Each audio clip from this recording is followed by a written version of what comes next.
I'm Warren Hoge, IPI's Senior Advisor for External Relations, and I'm pleased to welcome you to this policy forum on innovations in the rule of law, co-sponsored by IPI, the Hague Institute for the Internationalisation of Law, and the World Justice Project. We take up this subject today as another in a series of IPI's preliminary looks at what is going to be the focus of the opening of the 67th session of the General Assembly, the rule of law. As you know, the Assembly will have a high-level meeting on the rule of law at the national and international levels on Monday, September 21st, and Monday, September 24th, the eve of the opening. The Assembly has stipulated that the meeting will result in a concise outcome document, and the Secretary General has proposed that the Assembly adopt a plan of action for the rule of law, agree to a process to develop clear rule of law goals, and adopt other key mechanisms to enhance dialogue on it. Last month, IPI had Louise Arbour, the great international jurist and president of the International Crisis Group, come speak on the subject of what the rule of law really means. It was a much commented upon address in which she highlighted the human rights and equality aspects of the rule of law. In late May, we held a roundtable that we call the Rule of Law and Sustainable Human Development, Sharing Experiences of Building National Capacity. That forum explored the ways in which the rule of law is a core component of sustainable development strategies, particularly at the national level. The importance of the rule of law for peace, fairness, and economic growth is generally acknowledged inside and outside the United Nations, but there is mounting skepticism regarding the success of rule of law promotion by the UN and other international organizations and over the past 2 decades. While this skepticism is justified in some respects, it risks overlooking areas where innovations have been made, important insights have been gained, and tangible success, sometimes fragile, sometimes more robust, have been achieved in the past 5 to 10 years. This is the focus of our discussion this afternoon. And we are aided in addressing the subject by the publication today of the first edition of a report on innovations in the rule of law. The report is a joint, the report, by the way, which is available here, is a joint project of our co-sponsors, the Hague Institute for the Internationalisation of Law and the World Justice Project. And the two organizations are making it public now in the belief that the General Assembly and the larger international community and the experts who will be advising them must have a clear awareness of these successes and positive trends as they shape the agenda for September. As I said, we have copies for distribution, and we have 2 of the 4 principal authors of the volume here on our panel of speakers. You have their full biographies, but let me introduce the 3 speakers here briefly in the order in which they will speak. Adama Dieng is in the midst of his 3rd consecutive 4-year term as UN Assistant Secretary General and Registrar of the International Criminal Tribunal for Rwanda, a post he took up in 2001. A native of Senegal and an acclaimed human rights expert and lecturer on international law issues, Mr. Dieng was, for 10 years prior to his current position, the Secretary General of the Geneva-based International Commission of Jurists. Juan Botero is the Executive Director of the World Justice Project, an organization he joined originally as Director of the Rule of Law Index and co-author of its annual report from its inception in 2008. He has held a number of high-level trade and commerce-related positions, both internationally and in connection with his native country of Colombia. And he has also lectured and taught on rule of law issues And Sam Muller is the founding director of the Hague Institute for the Internationalization of Law, appointed in 2005. Prior to that, he occupied ranking positions at the International Criminal Court and the International Criminal Tribunal for the former Yugoslavia. He has taught and lectured at Leiden University, where he earned both his law degree and his doctorate. So I am pleased now to call on Adama Dieng to start us off. Mr. Dieng, the floor is yours. Thank you very much, Warren. Your Excellencies, all protocol observed, ladies and gentlemen, good afternoon. On June 2nd, 2012, a civilian court in Egypt sentenced the erstwhile president of Egypt, Hosni Mubarak, to imprisonment for life. He was found guilty of complicity and in murder and attempted murder of the hundreds of peaceful demonstrators protesting his rule in Egypt during the revolutionary protests that were seen in Egypt less than 18 months ago. This is definitely a seminal moment. Mubarak's transformation from an unaccountable leader to an individual tried and sentenced through the due process of law. This represents the triumph of the rule of law. It is testament to the power and strength of the ideas of accountability, due process, fairness, liberty, and equality. President Eisenhower once wisely said, "The clearest way to show what the rule of law means to us in everyday life is to recall what has happened when there is no rule of law." The Arab Spring will forever hold a place in history as evidence of what happens when there is no rule of law.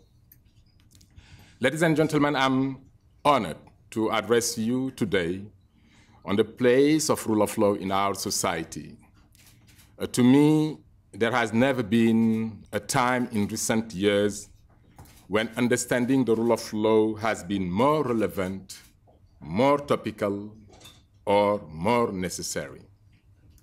The quest for a society found on the rule of law is as old as our most ancient civilizations. Several texts have enunciated the foundational principles of the rule of law.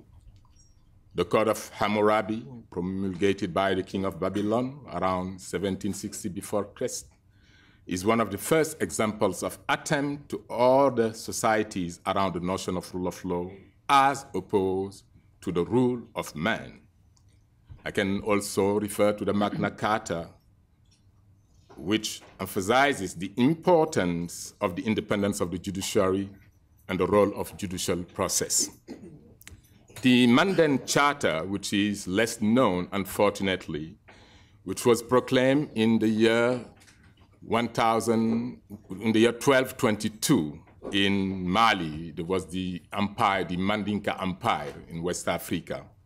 That charter shows that the principles of justice, individual freedom, right to life, solidarity were central in the governance system in that Mandinka Empire. Other historical documents could be quoted and referring, for instance, the habeas corpus, etc. But even today, texts such as the United Nations Charter and the Universal Declaration of Human Rights are testament to our continued efforts to promote the sense of order and justice. Obviously, we are not the first to attempt the Herculean task of ordering our society based on the rule of law, and we will not be the last. However, the course of history, known incidents of war, conflict, poverty, and oppression is evidence that a textual understanding of the rule of law is not enough. We as a society need to internalize these concepts. We need to actualize them in our daily functioning. we need to develop systems and institutions that will protect and promote these values when we have gone and our children inherit this earth. Ladies and gentlemen, in 2005, the UN member states in the Outcome Summit document unanimously recognized the need for universal adherence to implementation of the rule of law, both at the national and international level. They reaffirmed their commitment to an international order based on the rule of law and international law. So we can say that the incoming high-level panel on the rule of law builds upon the Outcome Summit document. There are various reasons why we should talk of the rule of law at the national and international levels. Despite the lack of precise definition of the rule of law at the international stage, in general, we can say it is the concept which connotes the reliance on law as opposed to arbitrary power in international relations. The substitution of settlement by law for settlement by force, and the realization that law can and should be used as an instrument to advance international cooperation, to address social and economic justice, to preserve values of freedom and human dignity. However, it is evident that the failure of states to refrain from using or threat to use force in international relations and failure to resolve their dispute peacefully has galvanized the quest of the international community to strengthen the rule of law at the international stage. In short, rule of law at the international level can only be secured when states fully accept to be bound and act in accordance with the UN Charter and other relevant international human rights instruments that guarantee international peace and security for states and their citizens. We also agree that the strength of a country's adherence to the international rule of law is directly linked in substantial measure to the extent to which international law can be enforced through national mechanisms. However, the capabilities of countries to implement all the international commitment differ from one country to another. Indeed, it is the recognition of this reality that the international community, through various forums, such as the Vienna Conference in 1993, reaffirmed the duty of the international community to provide assistance to weak countries to strengthen their rule of law and human rights institutions. Ladies and gentlemen, more often, efforts to build the rule of law have attracted some considerable pessimism, as my good friend Warren just said. In some cases, that pessimism is justified. For example, when a war-torn country slides back into violence, some critics attribute this to the failure of the efforts to build the rule of law, or when those indicted of serious crimes continue to hold power, defying the will of the international community, is considered as an indictment against efforts to rebuild the rule of law. While I acknowledge that building the rule of law continues to face some serious challenges, I submit that efforts to restore the rule of law have not all been in vain. There have been some positive stories that we all need to recognize and be proud of. For example, in the aftermath of the Second World War, the United States spent considerable resources to assist Western countries rebuild their economic and governance institutions.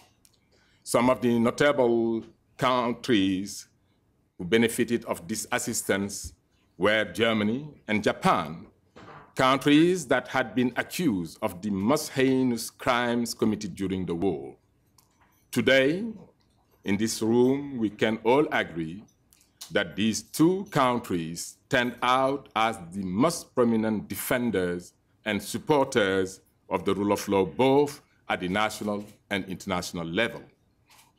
Their commitment to the rule of law has been manifested in their strong support to multilateral institutions such as the United Nations and the International Criminal Justice institutions to advance peace and security and fundamental rights and freedoms globally.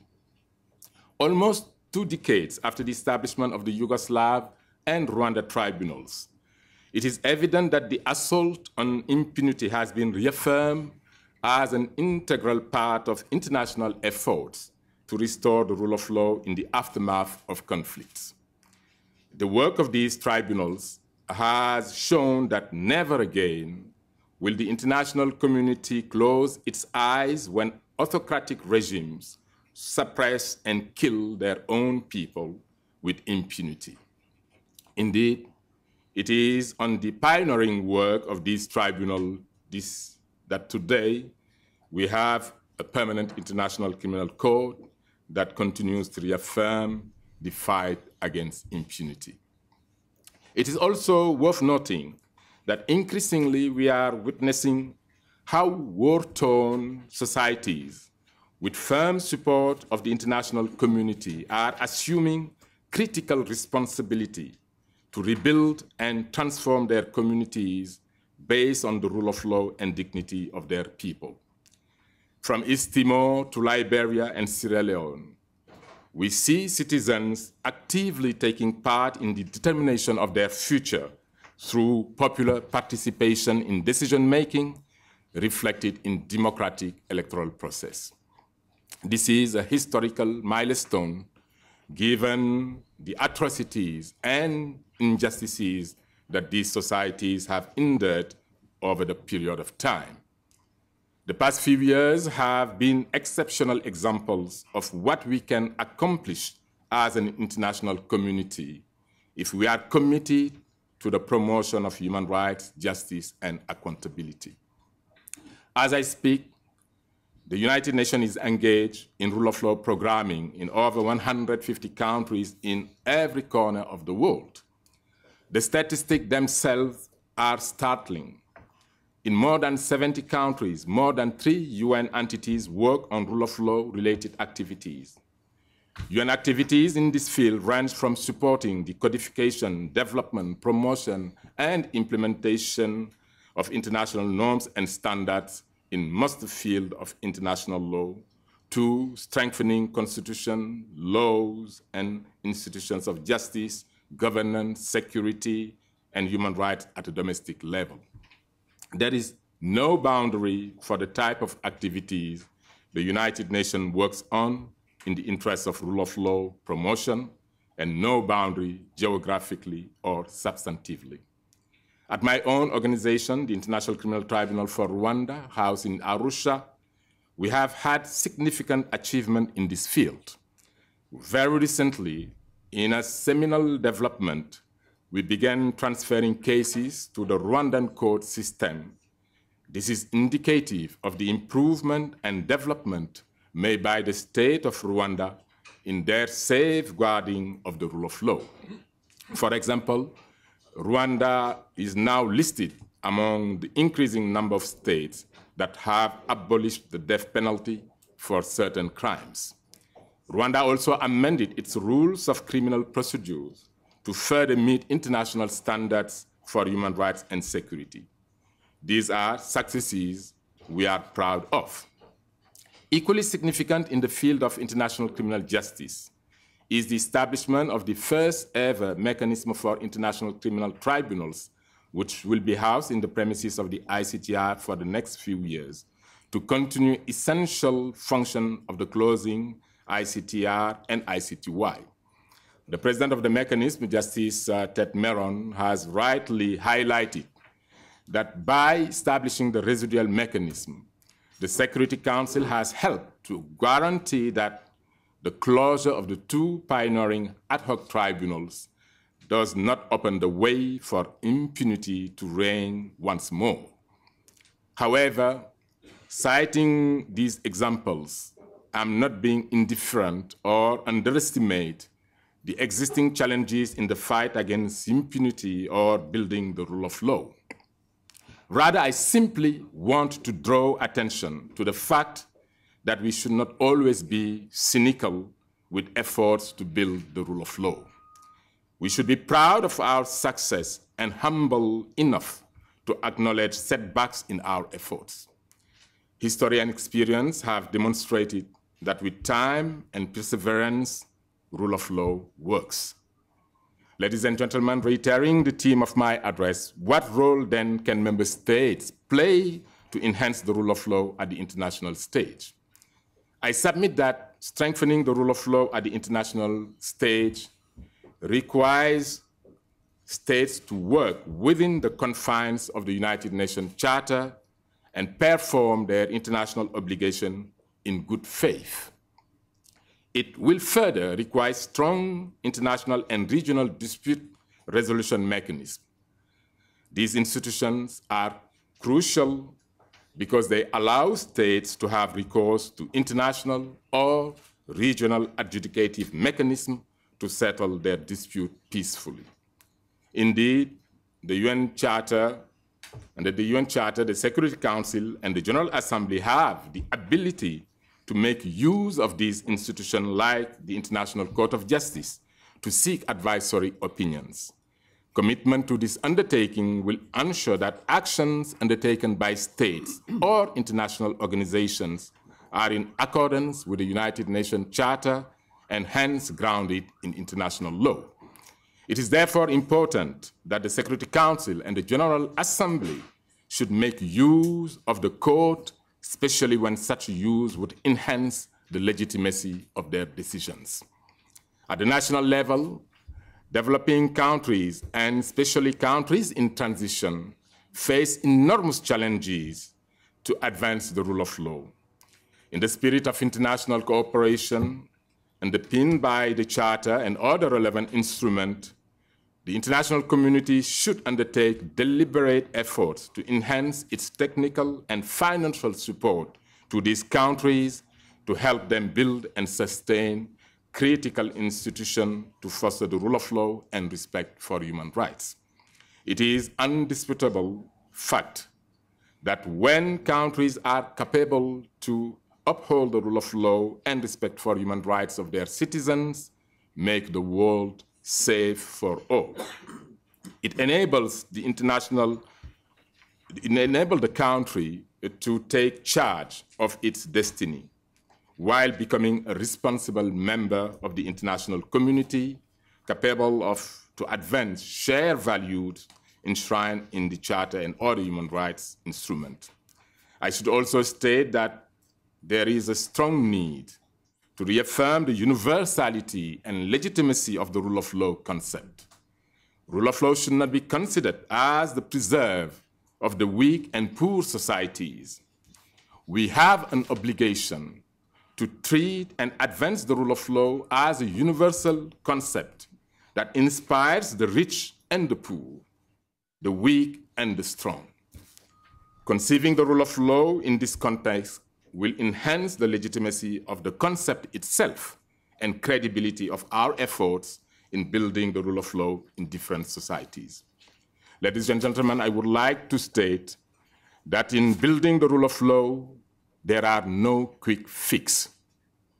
Despite this reality, efforts to build the rule of law have not all been in vain. For example, when we look at societies I cited earlier, it is evident that they still face enormous challenges ahead. Yet these challenges cannot completely overshadow the hard work and resilience demonstrated by these societies to realize a better future premised on the rule of law and dignity of their people. It is this sense of optimism and modest achievement that call for the international community to enhance its partnership to support these societies, to strengthen and sustain the rule of law and its attendant institutions. Ladies and gentlemen, even as I make this speech, however, I know that our significant successes do not mean that our task has ended. The violence unfolding in Syria today, for example, represent the remnants of the Arab Spring. There is no dearth of similar examples. Poverty and war in any form and in any place are our common enemies. As I often repeat, we labor in a field where our job is never done, will never be done.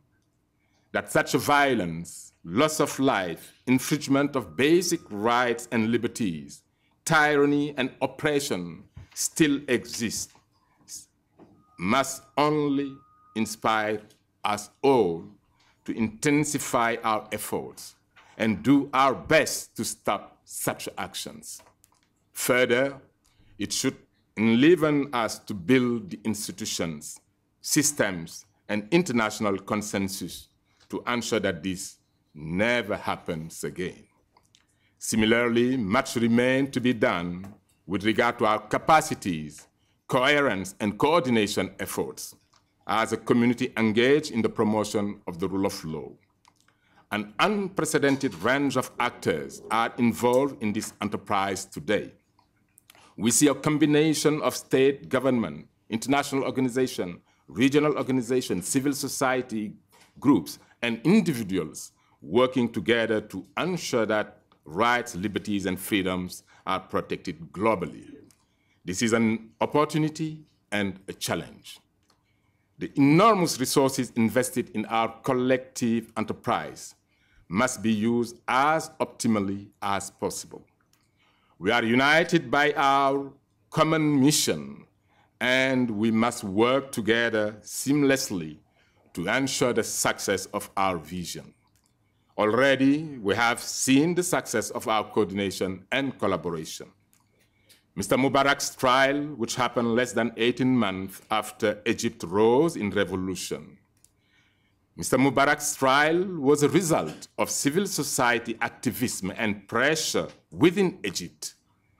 The trial was conducted by a domestic court in Egypt, but was in line with international principles and was followed by international monitors.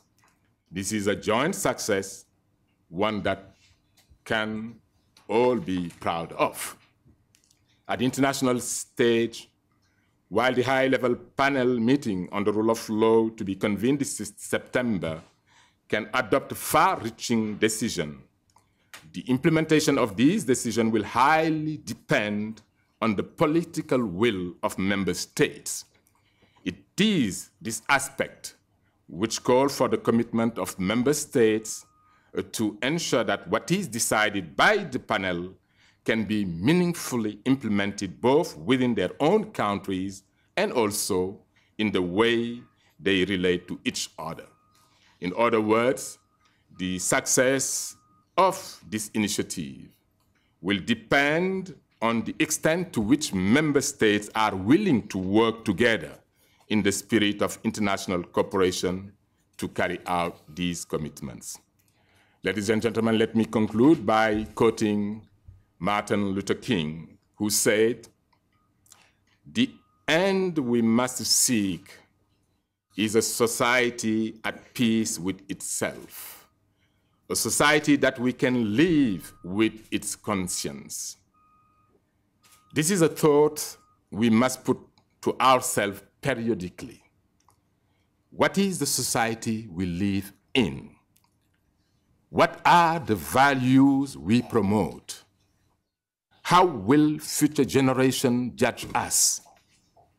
What are we, as individuals, doing to guide the course of our civilization? And can we live with all of this in our conscience? I have spoken at length today of our collective successes and the contribution we have already made in the name of the rule of law. Our commitment to the rule of law is our attempt in ensuring that we, as an international community and as a global society, can create a society that will resonate with the vision of Martin Luther King, a society that is at peace and a society that can live with its conscience. I thank you for listening, and I wish every success to the September high-level panel meeting on the rule of law. I thank you.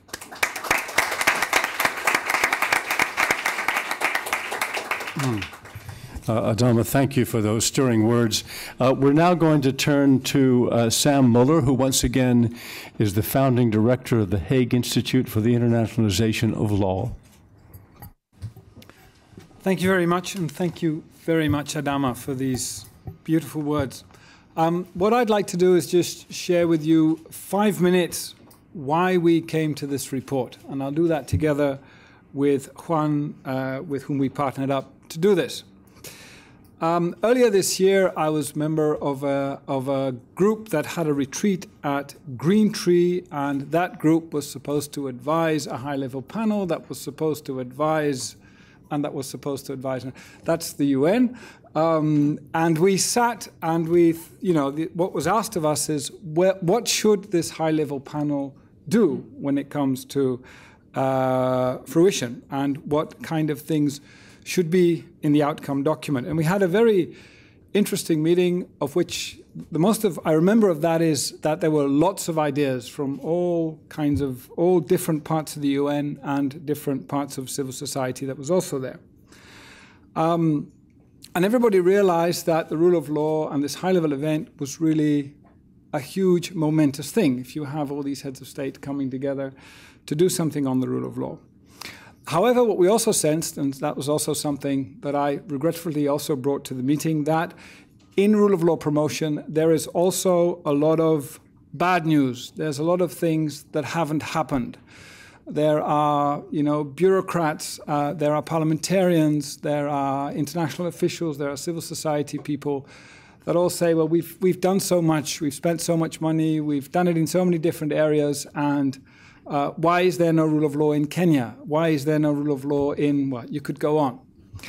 And it was after that event that we kind of thought, well, if there's so much at stake, and if you look at the wide plethora of things that people consider to be part of the rule of law, why don't the World Justice Project and HiiL get together and use our networks? And if there's one thing that we, I think with some confidence, are able to say that we're good at, is that we're good at bringing people together. We have pretty good networks. So we thought, well, why don't we go into our networks and try and see what we have seen over the past, say, 5-6 years of intense exchanges with our partners.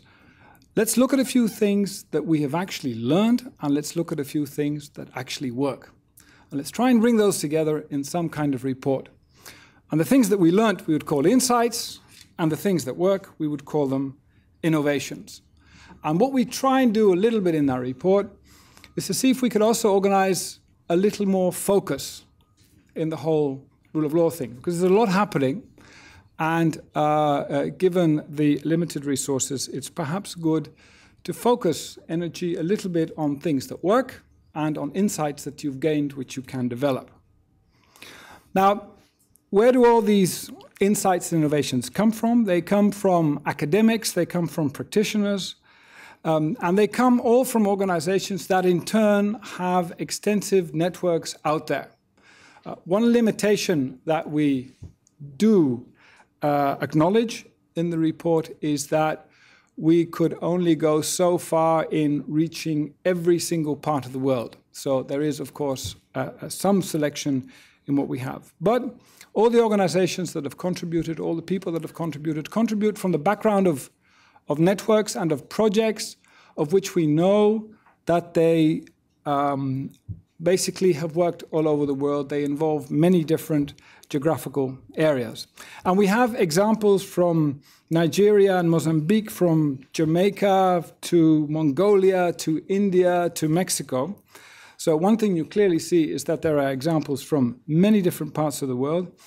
And another thing that really comes from the report is that there are most of the examples, if not all, relate to very day-to-day issues. And I think, Adama, that's something that you've said.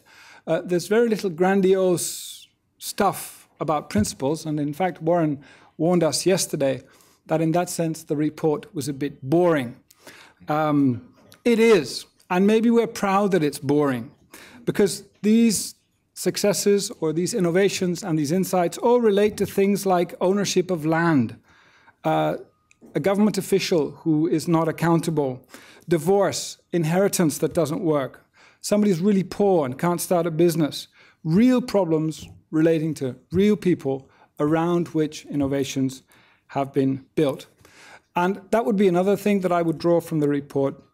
In the rule of law, at least as we've analyzed it, there really isn't one big bang. And I don't think we should think that the high-level event is going to come up with some kind of magical formula that will give us the rule of law. And therefore, maybe all this disappointment about it not being there isn't as real as we sometimes think it is. Because rule of law, very much, and that you can see in the report, is something that you build bit by bit, you learn bit by bit, and that's how it is developed. Now, what does work? Let me just highlight a few things. The first thing that we have noticed from the different people that have written is that there is a lot more we can do in measuring and quantifying rule of law, and that we should maybe have a little less belief in what it is. Rule of law is great, yes, but when you're actually trying to make it work, having some quantifiable, some qualifiable, something to really make it something you could hold on to is very, very important. And there has been huge progress in making rule of law more palatable. So measuring is one thing. Another thing that is clear from the different examples is that national rule of law, and Adama has said it, national rule of law and international rule of law are intimately linked. And to separate the two is a big mistake. And in rule of law programming, the two should go much more hand in hand. And we have some great examples of that, one of whom will speak after us. The third thing that we've seen is that there is a lot of advance and huge potential for something that we would broadly call legal information. Not just simply making laws available or putting laws on websites, but empowering people through legal knowledge, through knowledge about rules, about things that they could do. And we're only at the beginning of what Facebook, social media, SMS, and God knows what could offer us in bringing to people some form of empowerment based on rights that they have. And I believe that this is something that will change or can change the rule of law landscape very, very fundamentally. A fourth thing is that just as international law and national law are closely connected, and there is ample evidence that that's the case. Another thing is that the whole battle between top-down rule of law and institution building versus bottom-up rule of law is a ridiculous one. It's a stupid one because they're both needed. And there's a lot of mileage, again, that we can get by understanding a little more about how those two work together. There's absolutely no point in building great constitutions and wonderful parliaments and these kinds of structures if there's nothing underneath. At the same time, there's no point in building informal justice and all this other stuff if it does not connect to something of a state-like structure. And the World Development Report of last year is probably one of the best empirical studies on this issue. It highlights this issue, but that's another area where we can do a lot more. So what, in the end, we're saying is that it would be useful, if you would bring it down very practically to the high-level event, it would be useful if somehow there would be more investment in measuring, there would be more investment in thinking about the nexus national law, international law. There are some investments that need to be done in the area of knowledge. In other words, getting national research councils to fund research in some of these areas so that you could, creating international partnerships so you could actually move the ball forward. And one area that should greatly inspire us is global health. You will not see one university or one research institute working on AIDS. No, these are all big international partnerships working in many different countries with funding in many different places, and that's how they eradicate AIDS, and not by doing thing one by one.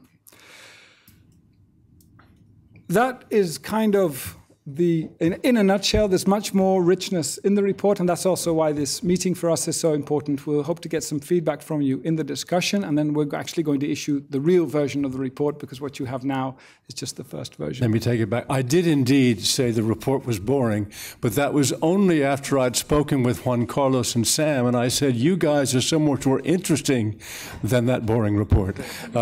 So to prove that I was right a second time, Juan Carlos Botero, Executive Director of the World Justice Project. By the way, both Sam and Juan Carlos are two of the four authors, principal authors of this report. Juan Carlos?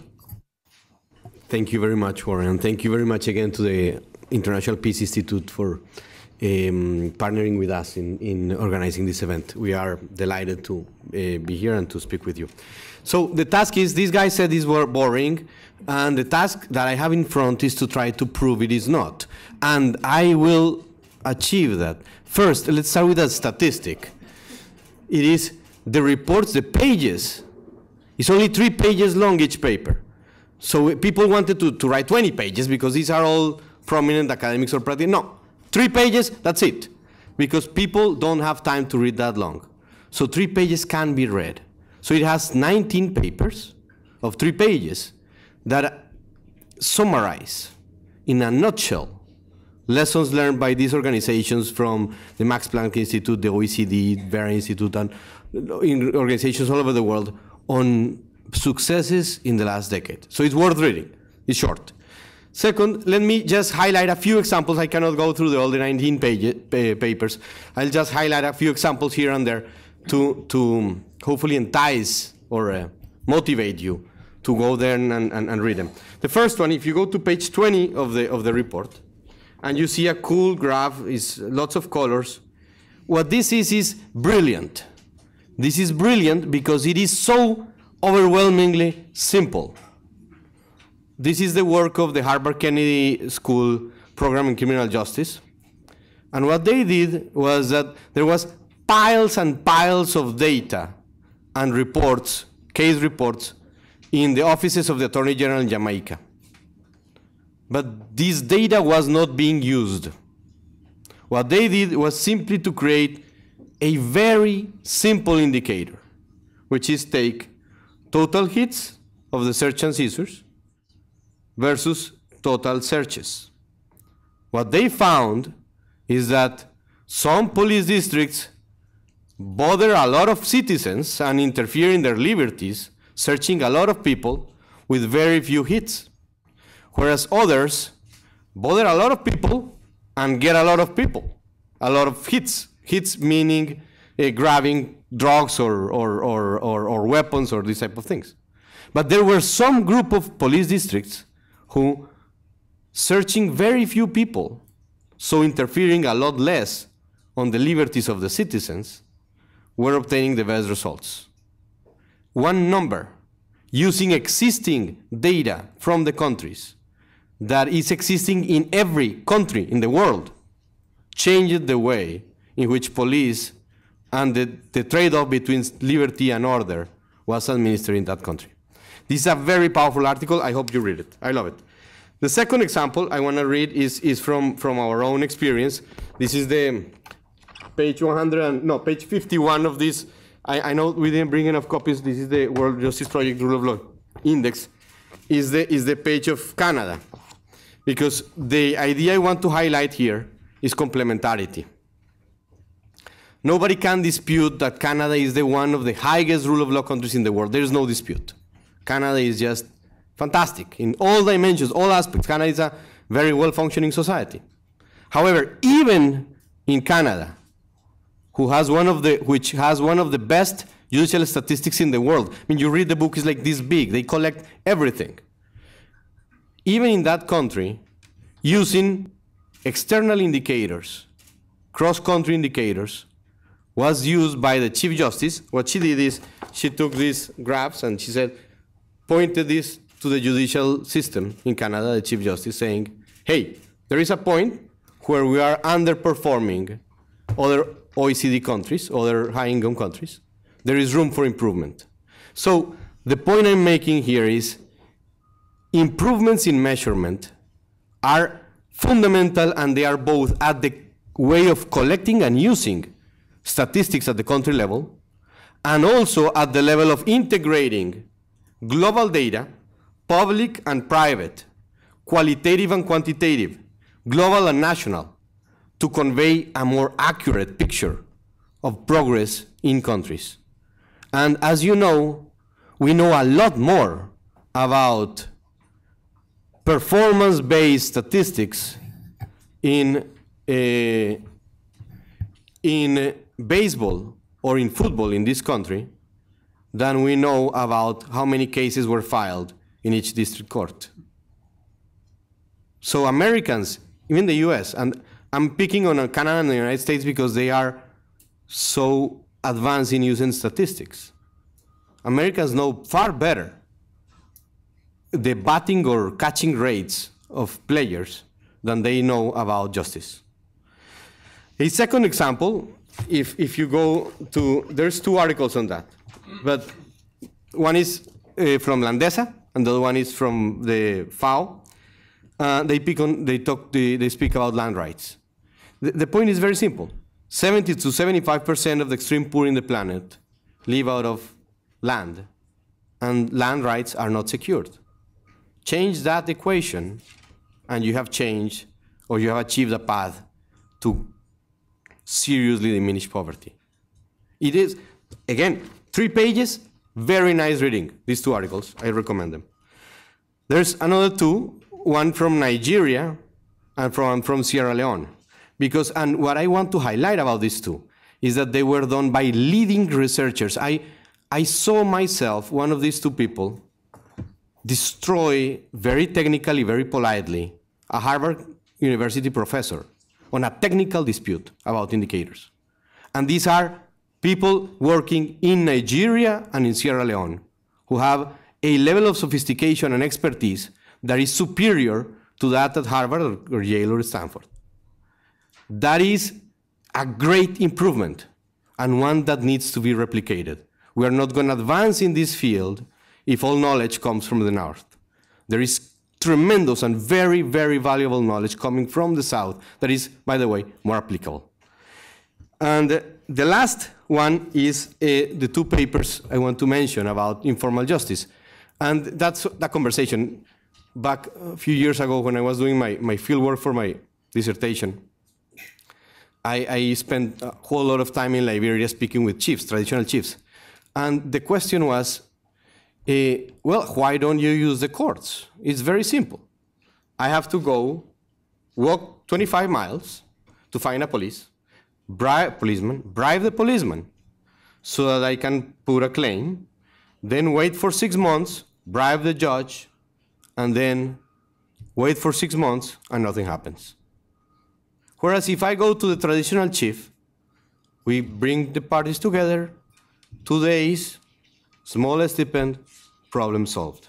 Of course, it doesn't escape us that there is a lot of dimensions about traditional justice that need to be taken with care, and that is clear in the papers.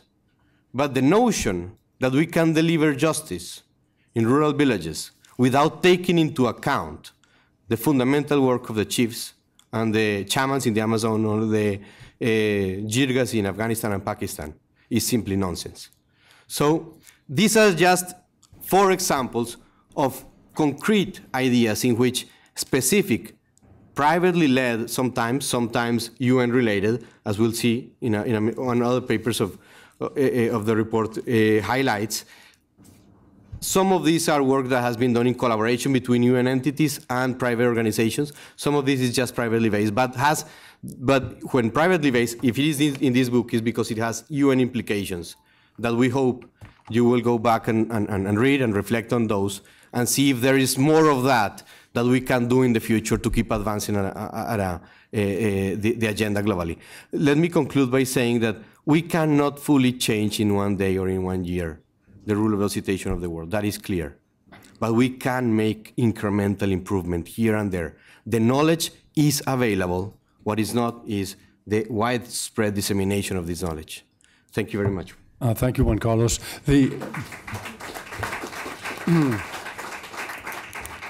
Both Sam and Juan Carlos, as I said, are two of the four principal authors, but they were both eager to get some small comment from authors of some of the individual sections, and two of them are in the audience, and I'm going to call on them just to speak briefly. The first is Emily Hunter.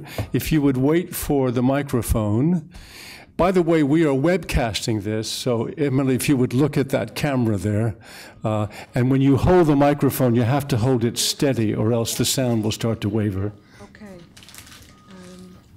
Okay. Thank you, Sam, Juan, for the opportunity to come here.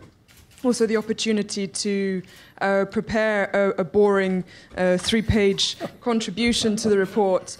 I don't want to send you to sleep after the very nice lunch that we were provided with, so I'll keep my comments just to a few brief suggestions. Thank you. So my report is on positive complementarity. That is the relationship between the International Criminal Court and national jurisdictions. I think there are many of you in the audience here who are incredibly familiar with this concept. If you're not, the report, I think, there's one section that really focuses on this very much. What my report tried to do as a representative of the Case Matrix Network was to look at one area where we think that there have been some innovations in the field of bringing international criminal justice to the national level. And thank you, Sam, for considering that our work is one of the innovations. So what we do is to bring technology through two databases, the Legal Tools Database and the Case Matrix Network, to users around the world who are working on core international crime adjudication, either at the international level, for example at the ICTR, or at the national level in Colombia, in Argentina, and a number of other countries around the world. I think around 40 countries at the moment are using the Case Matrix. And these technological tools aim to bring into the country some of the resources, the information relevant to the complexity of core international crime adjudication at the national level. So looking at the means of proof and modes of liability.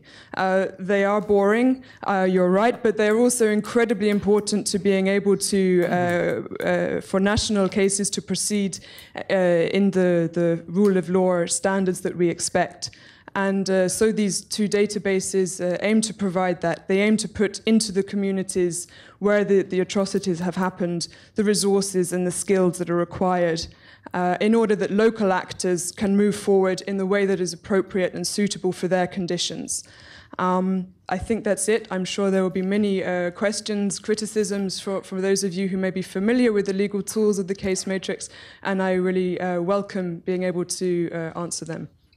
Thank you, Emily. I feel I must really explain myself.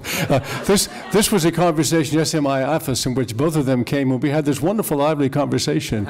And I said, you know, yesterday, Sunday, now maybe I was working on a Sunday, which meant that I was not in the mood to be live. And I just said, I find this so much more lively than I did your report yesterday. I hope you can be that tomorrow. So please, that's my explanation, I know. But Monica, it's now your turn to comment on that comment or to say something else. All right, so I'll try not to give you a hard time. So my name is Monica Thornton, and I'm the director of the international program at the Hague Institute of Justice. And we are a nonprofit research institute based here in New York and a founding member of the Altus Global Alliance, which is an organization in 6 countries around the world, including some of our co-authors in Nigeria, that are focused on bringing innovation and a lively spirit to the world of measurement, and in particular to rule of law. So our piece, I'm not here with my colleagues, it really represents a larger piece of work that we've been doing for a number of years in the field of measurement and trying to find new innovative ways to apply it to rule of law, with a particular focus on making sure that there's representation for gender, for the poor, and really being able to establish a framework that would be applicable in most of the countries in which the UN is working, with a particular focus in post-conflict scenarios. So our report sort of provides an opportunity to review what I think Sam mentioned we consider to be some improvements and some movement in a positive direction for rule of law programming. For both bilaterals and for the United Nations. We've been working with the United Nations for a number of years on several projects, but one of the seminal projects that I'd like to mention right now is the Rule of Law Indicators project, because this forum, as we move closer to September, will give us an opportunity to move forward and to push for different initiatives that have been successful. The UN initiated this with the Department of Peacekeeping Operations and Human Rights. It's a collaborative work that took a number of years, and I think provides an opportunity to really look at the institutions both from a bottom-up and from a top-down perspective, and provides us with an opportunity to reach many, many audiences and to use this instrument in lots of different ways. Some of the audiences that we feel are very relevant to what is happening in the world of measurement are particularly donors.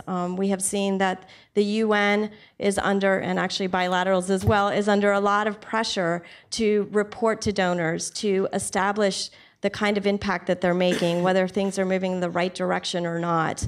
And in order for the UN to be able to respond to this, to have the capacity to respond to the demands of donors, this tool really fits the bill. It allows the UN to go out and measure how the rule of law programming is impacting the different institutions in the country.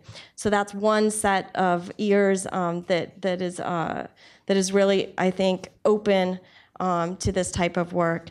The next is national governments. The discussion about the development of national capacity, I think, is now well established. And one of the areas in which we're moving is to try to build the capacity of national governments, as Juan very appropriately showed some examples where data and measurement can actually make very tangible changes in the daily lives of individuals, not only for those that are receiving the services, but those who are charged with the authority to implement. And thirdly, it also provides an opportunity for civil society to have a better understanding of the services that governments are providing. And we feel that this is particularly important as a nonprofit. We also encourage the building and capacity of these institutions. So I think, to sum it up, our paper sort of reviews a number of different initiatives, but this forum has given us a great opportunity, and I thank everyone for that, to really encourage member states to pay close attention to the correlation between their demands and their funding in order to be able to respond adequately to the demands that donor countries are placing on the United Nations and other grantees. We really encourage them to support the work of measurement so that we're better able to understand the delivery of services to the most poor. Thank you. Thank you, Monica. I'd like to go to the room for questions. If you just raise your hand, questions, comments, anybody who would like to speak, I'm happy to recognize somebody. Very good. Bill Pace in the back, and then we'll go here on the was the one we've got Bill Pace first, 2 and 3. We'll take 3 at once and then answer them together. Okay. Well, I want to link. And Bill, would you introduce yourself? Bill Pace from the World Federalist Movement Institute for Global Policy. I wanted to ask the panelists and a question that links it to Louise Arbour. One of the things that she raised, and of course, this will be a wonderful webcast to look at, but if you haven't seen Arbour's webcast, I think it really would be a very important one to go onto the IPI website and look at. But she made the distinction between the rule of law and the rule by law, and of course, then the rule in spite of law. And she made a very strong, I thought, distinction between where international law is on that spectrum of rule of law versus rule by law and rule in spite of law. And one of, I think, her arguments that I heard was that a great deal of the rule of law programs are really targeting rule by law goals and projects that are deliverables, that are measurable, etc., but really aren't really increasing the capacity of what she called the rule of law. So you can get national courts that can prosecute domestic issues, etc., but how do you get national courts that can prosecute corrupt ministers, corrupt business practices at the top level, etc., the rule of law? And so I'm curious some responses that the panelists might have. Thank you, Bill. It was a remarkable talk that she gave here, and I remember that the next day telling people, go to the website and watch it. I'm glad you did. This gentleman, please. Hi, I'm Tad Stanky with Human Rights First, and thank you for your presentations. My question is this. In September, you have all these heads of state who are going to come, and what, in your view, would be the 2 or 3 most important things that they could say, they could commit to from their position as being head of state about advancing rule of law, both at the domestic and the international level? The trajectory for so many of these things is one of platitudes. What could we be demanding of heads of state to be saying in this context that could be effective? Thank you. And then finally, on the side here.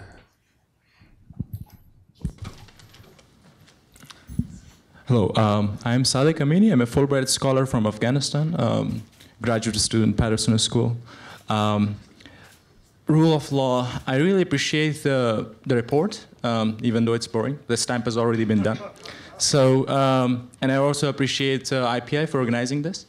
However, my understanding with the knowledge that I have from the rule of law is that we do not have a concrete knowledge of what we exactly mean by rule of law. Then my question would be, when you formulate this, this report and then the upcoming events which will come, high-level meetings, is this an initiative to make the understanding of rule of law more concrete, or is it will be a step towards actually implementing certain measures or taking certain measures to actually do certain things? And if those measures are the objective, then what are the objectives? What kind of measures? And what is the goal to achieve at the end? Thank you.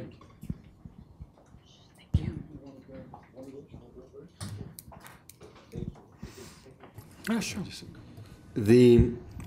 I think the questions of Mr. Pace and the gentleman from Afghanistan are in a way related, and I do not attempt to contradict the previous webcast from such a high-level speaker.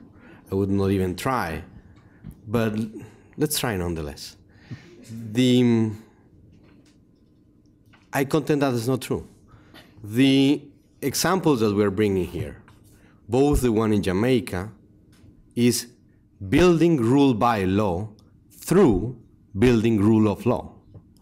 It is precisely the advance in the field of rule of law measurement is precisely the knowledge that a few people in the world, not a few, but not so many people in the world have, but we already as a collective do have, that using measurement tools that take into account progress indicators that measure the extent of progress in one dimension without measuring the side consequences of the other dimension are flawed. That precisely integrating these indicators through the work of the Hague Institute, the Harvard Kennedy Program, the World Justice Project, the HiiL TISCO project. There is a lot of people in the world working on that, how to craft these tools. And I think that we already know that both things can be done. And the goal is to do them simultaneously. Now, if the claim is that's what has been done, may be true, that's not what you should be doing.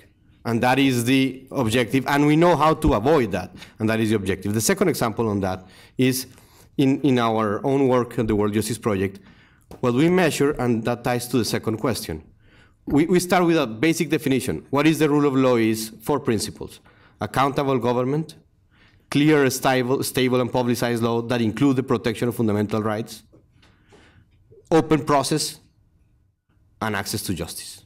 That is the definition. And if you take the UN definition, UN Security Council established a definition that is very similar to what I'm saying. The International Association of Jurists have a similar definition. So I think we already know what rule of law is, at least in terms of the definitions. Now, what we do is try to measure all of those dimensions simultaneously, so that it is not just training judges and courts and making them more efficiently. It is how much judicial independence as a variable interacts with judicial effectiveness and interacts with court user satisfaction. It is the triangulation of these dimensions. What is the innovation of the rule of law?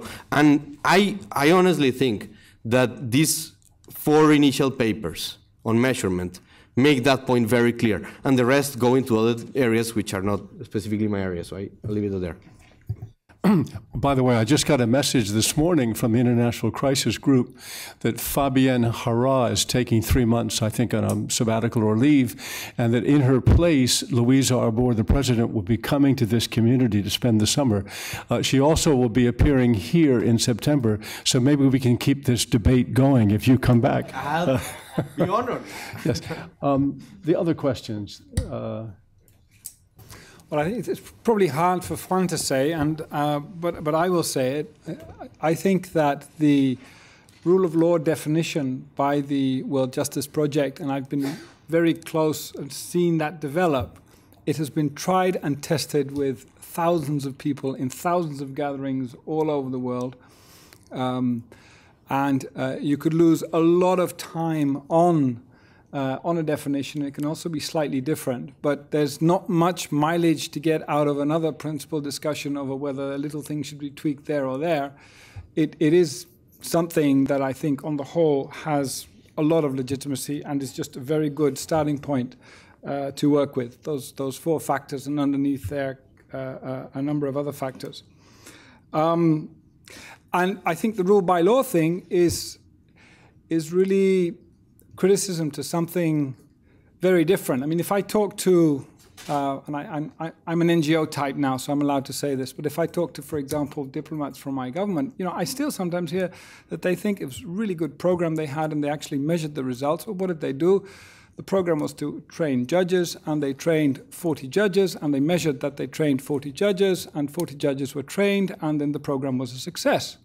Well, if that's what you measure, and if that's, then you're on the rule by law because you don't know anything about what the impact has been. And the kind of things that we're talking about are on a completely different level.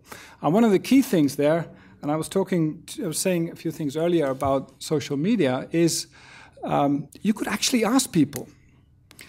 We did a workshop in Tunisia with the leadership of the Ministry of Justice, and we, at one point ended up a little bit in a discussion over whether you should have Islamic law or whether you should have Western law regarding the rights of women. But if you simply ask the women of Tunisia, which you can easily do in a survey, are you happy with the way law has organized your ability to divorce if you want to? You'll get an answer. And you'll probably find that a lot of them are not happy. And then you can work on benchmarks of kind of things that would make them happy. And then it really doesn't matter all that much whether it's secular law or Islamic law. You just simply have, and I'm simplifying grossly now, but you have justice clients with perceptions on how things work.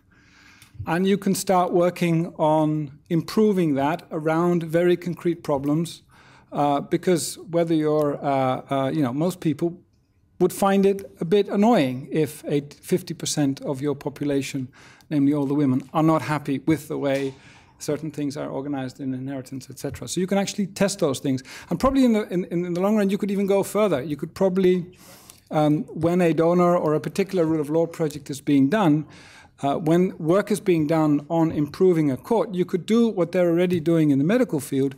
You could almost the next day ask the users how it's working and whether it's delivering something, and you can track that. And on the basis of that, you could make very concrete improvements. Which goes to the question of the things you should ask the heads of state to do. I luckily had some time to think about that. I would put on number one that the Security Council and international politics is also bound by rule of law. I think when you talk to CEOs of big companies and you ask them what are the fundamental things that make a company do well or do bad, they always say the top. The rot at the top. If there is something wrong there, it permeates everything. And I've seen that in many, many different areas. So I think if the heads of state would really be serious about that, and that's a big if, I think that would be important. Mm-hmm. The second thing I would say is to do something around measuring, which is research, which is money for research. And we use measuring very loosely. It means a lot of things. But we could do with more research. We could do with completely different programs, design of programs, completely different training of people how to work with that. But that's certainly an area that they should work on. And the last thing I would say is to perhaps focus a little less in their declarations on huge grand principles, but to focus on practical needs, practical things. Rule of law is not something that is there for states. And that's, in fact, actually the only little criticism I have on the Secretary General's report that was issued after the Green Tree thing, where it says somewhere that rule of law is for states. I firmly believe rule of law is for people. And that's what the heads of state, I think, should be clear on. Thank you.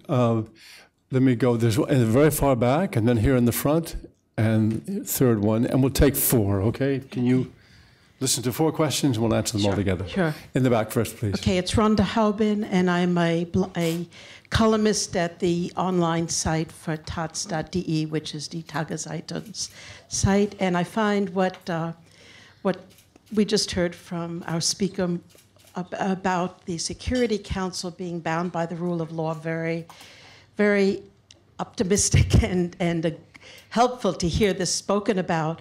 But I have a serious question, and that has to do with one of the rapporteurs a while ago pointed out that there's no appeal to the decisions of the Security Council.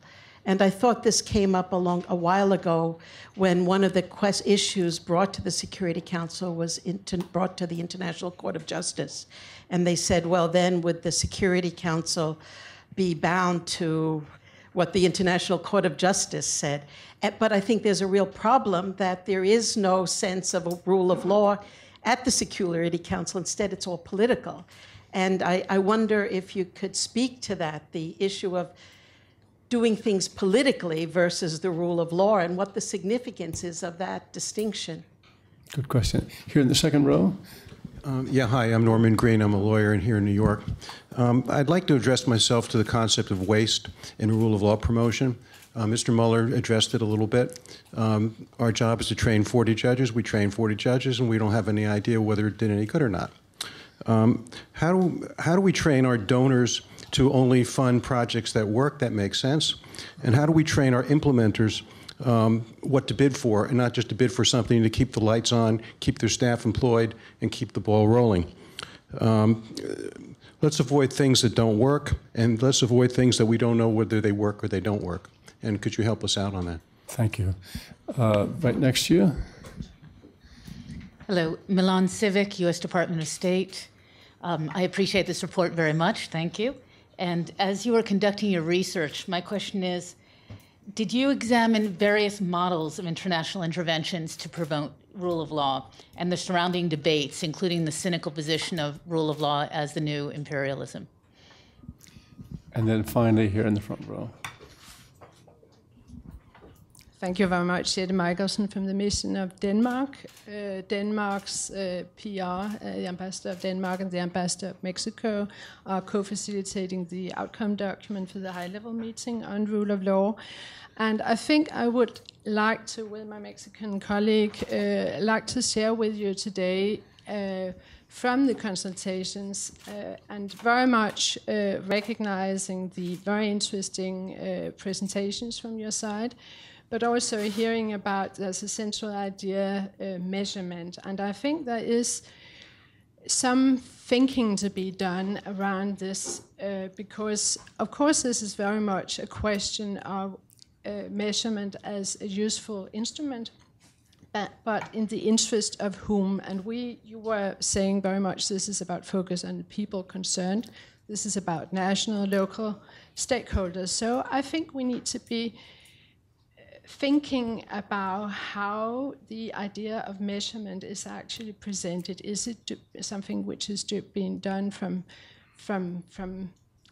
internal national actors? Is it done from outside? And I'm sharing this with you because there are a number of member states that in consultations have serious concerns about measurement, about indicators. This is something that we do not see only in rule of law.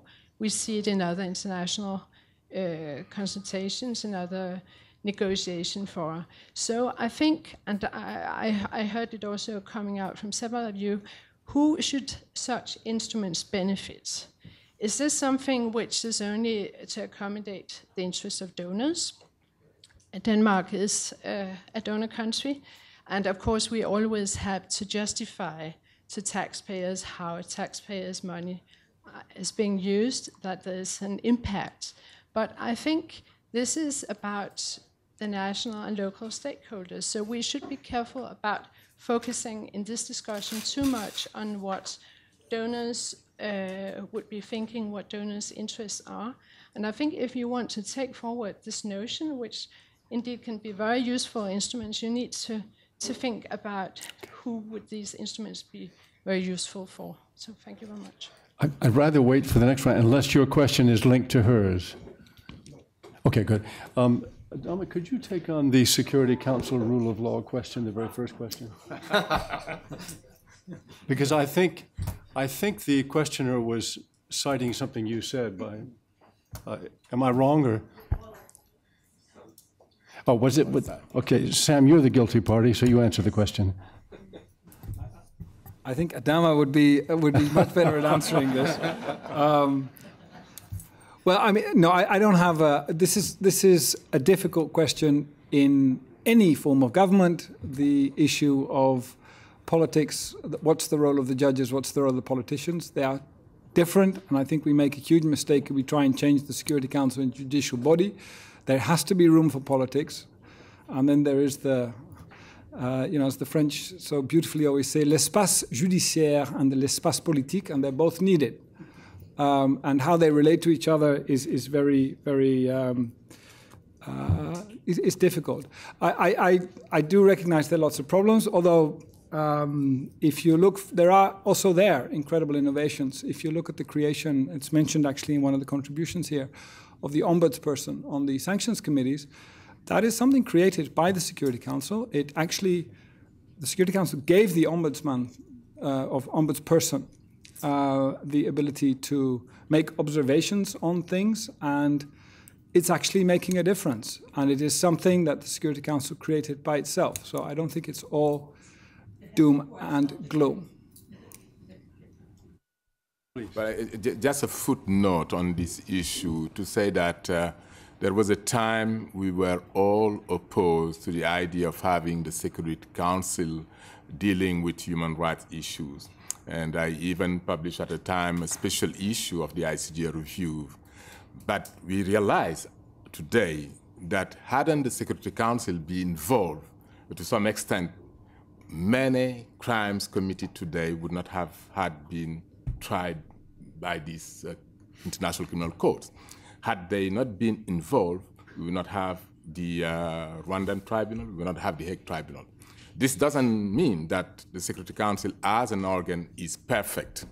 I think there is still room for improvement, and I think there is an ongoing debate for many, many, many years how to improve it. Is it by adding more members in that council? Is it by lifting the veto? I mean, issues are there, but at the same time, you wonder, as some said, you need at least to put the law central. I mean, it is extremely important that the international law be really the guide.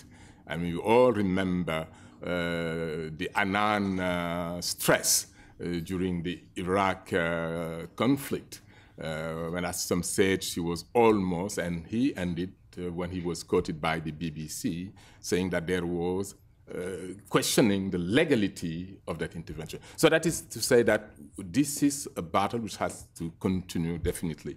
And I think our colleague was referring to the rule of law as a new imperialism. I mean, it is true that this also, there will be always this type of slogan.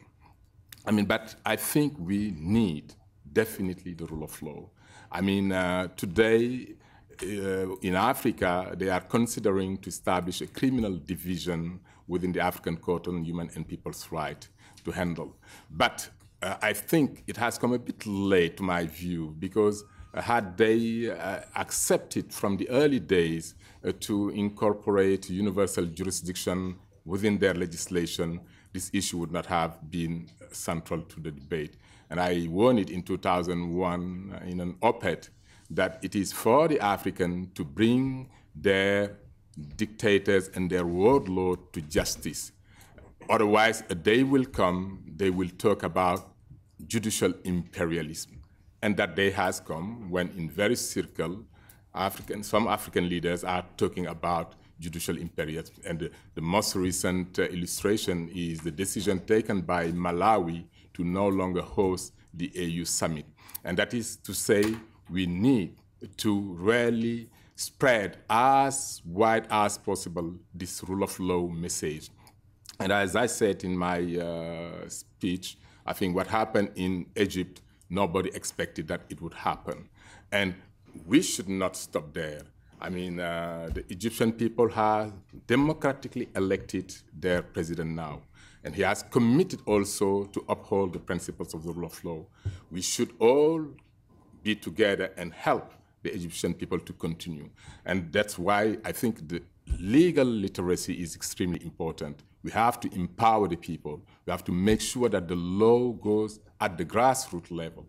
I mean, we embarked upon a series of programs of legal services in rural areas, because the day the people will know more about the rule of law, the peasant, the fisherman, etc., they will be less inclined to accept the arbitrary of governments.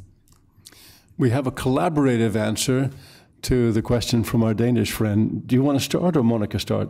Let me start, and I'll give them this is a great question.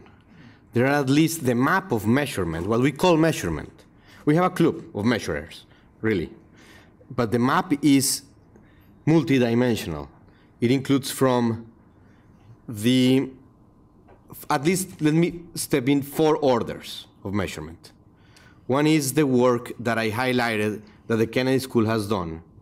And this is the local police chief. This doesn't even have to do with the UN, doesn't have to do with donors, doesn't have to do with anybody. Just happened to be a work that the Harvard professor was working on, and they developed this tool. But it was the local chief. So measurement at the local chief of police level has a tremendous impact, and they have replicated it, not only in Jamaica, but they went to Nigeria, they went to Papua New Guinea, they have gone everywhere with the same strategy. And it's very effective. And it benefits only the people and the police chief.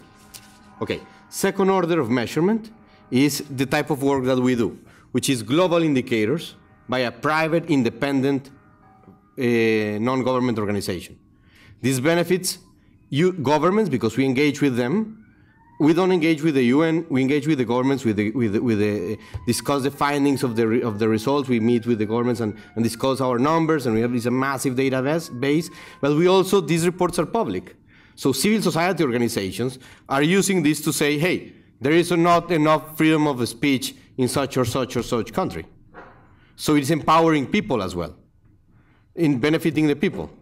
And since we have received zero money from donors, it's only private foundations and corporations, it does not benefit government donors in the UN sense of donors.